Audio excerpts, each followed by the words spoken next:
श्री राम। भारत माता की जय। दोस्तों, राष्ट्रभक्ति के लिए अगर मैं ये शब्द जब भी आता है तो एक माँ अपनी भारती का सेवा करने के लिए, उसके सम्मान की रक्षा करने के लिए हर एक हिंदुस्तानी अपने प्राणों का बलिदान हंसते हंसते कर सकता है। और इन्हीं चीज़ों को लेकर के देश के यशस्वी प्रधानमंत्री जी ने सबके जो भावनाएं हैं देशभक्ति की, उनका सम्मान करते हुए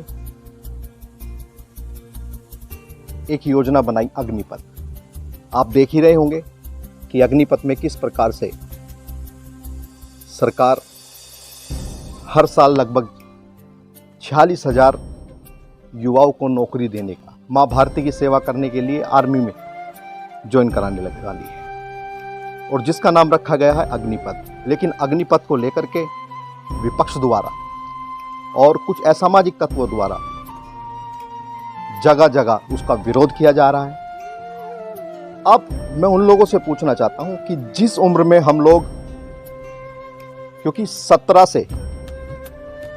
से और 23 साल की उम्र, ये वो उम्र होती है जिसमें हम लोग एक बड़ी तैयारियां करते हैं, और तैयारी करने के बाद अगर हमारे, क्योंकि कंपटीशन का ज़माना है और उसमें हमारा लक है, हमारी किस्मत है, तो हम उसके बाद कोई व्यवसाय, कोई जॉब, कोई नौकरी, सरकारी या प्राइवेट, ऐसे हम आगे बढ़ते हैं। यानी कि हमें काम की तलाश शुरू करते हैं हम 23 साल के बाद, 21 साल के बाद। लेकिन केंद्र सरकार ने और यशस्वी प्रधानमंत्री जी ने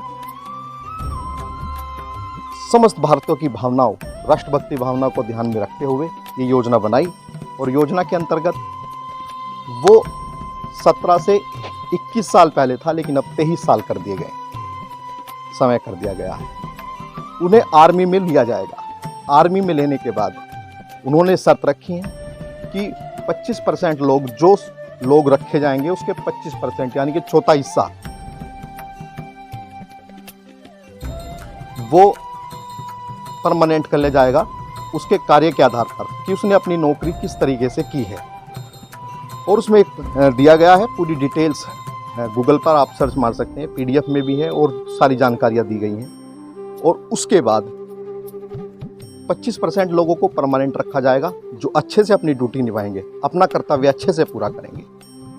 और लेकिन दूसरा, उसके बाद जब 4 साल बाद 75% में अगर आप आते हैं तो 75% में आपको प्रमाण पत्र दिया जाएगा, और आपको एक अच्छी रकम दी जाएगी, अच्छे पैसे दिए जाएंगे।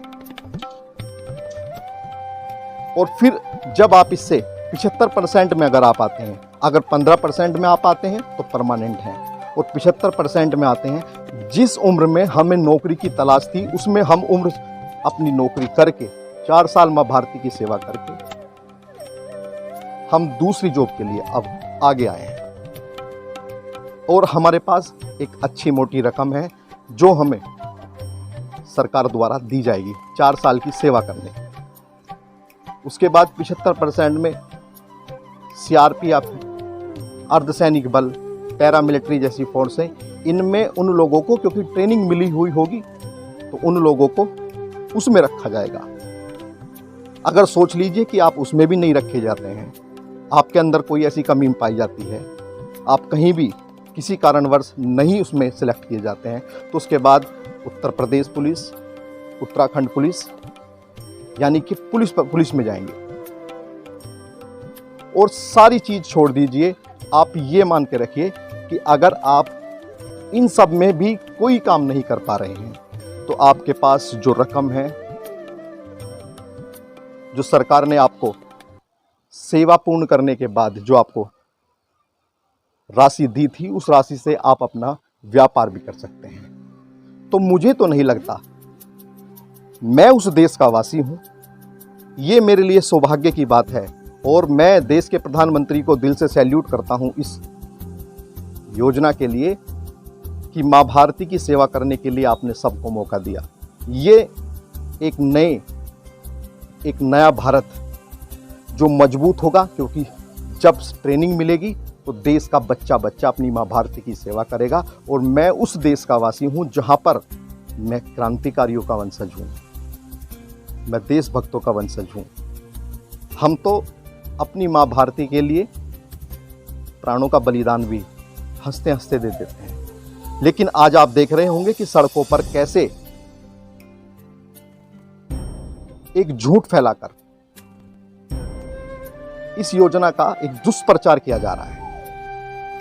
असामाजिक तत्वों द्वारा, विपक्ष द्वारा एक राजनीतिक षड्यंत्र के तहत देश को दंगों में झोंकने की कोशिश की जा रही है। उनका कहना है, आप ये बताइए कि क्या जो लोग नौकरी पाने के लिए युवा आगजनी करेंगे? मुझे तो नहीं लगता। इतना पेट्रोल, इतना डीजल वो कहां से लेकर आ रहे होंगे? ये सब प्रायोजित है, ये सब फंडिंग का मामला है। और जो लोग देश को बर्बाद करना चाहते हैं, जो लोग देश को लूटने की कोशिश करते थे, जिन लोगों ने आज तक देश को लूटा, देश की तरक्की, राष्ट्र की मजबूती, युवा की मजबूती, क्योंकि युवा मजबूत तो देश मजबूत। तो युवा की ताकत, देश की मजबूती को उन लोगों पर पच नहीं रही है और वो इसका दुष्प्रचार कर रहे हैं। तो मेरा आप सभी से सादर अनुरोध है कि किसी की बातों पर ना आइए, किसी के भी बहकावे में मत आइए। आप सोचिए तो सही, उस देश के प्रधानमंत्री ने जो अपने लिए नहीं केवल देश के लिए जीता है, ये कानून लेकर के आया। और मैं सावधान उन लोगों को भी करना चाहता हूं, जैसे आपने देखा कि व्हाट्सएप ग्रुपों में उल्टी सीधी बातें, दुष्प्रचार फैलाया जा रहा है। तो दोस्तों, आप अपने ग्रुप में अगर आप जुड़े हैं तो अपने ग्रुप में देखिएगा, कोई भी आपको दंगा कराने जैसा या भड़काने वाले मैसेज अगर कोई भेजता है, दुष्प्रचार अगर कोई करता है, तो उसको आप स्क्रीनशॉट लीजिए, उस ग्रुप की जानकारी अपने क्षेत्रीय पुलिस प्रशासन को दीजिएगा, साइबर क्राइम को दीजिएगा। उनके खिलाफ अभियान चल चुका है। और देश को बर्बाद करने वाले अपने दिमाग से ये निकाल दें, या तो बाज आ जाएं, वरना ये हिंदुस्तान है और हम उत्तर प्रदेश से हैं। कैसे उत्तर देंगे? अच्छे से उत्तर दिया जाएगा, संवैधानिक तौर पे अच्छे से खुराक भी दी जाएगी और अच्छे से कानूनी कार्रवाई भी होगी। आप सभी से यही निवेदन है कि आप अपना अपना बारे में अगर कोई भी चीज़ देखना चाहते हैं तो सीधा गूगल पे जाइए, किसी से मत पूछिए। जिस उम्र में हम काम ढूंढने निकलते हैं, उस उम्र में हमारे पास पैसा भी होगा और हम 4 साल की सेवा करे भी होंगे और हम अच्छे से माँ भारती की सेवा करेंगे।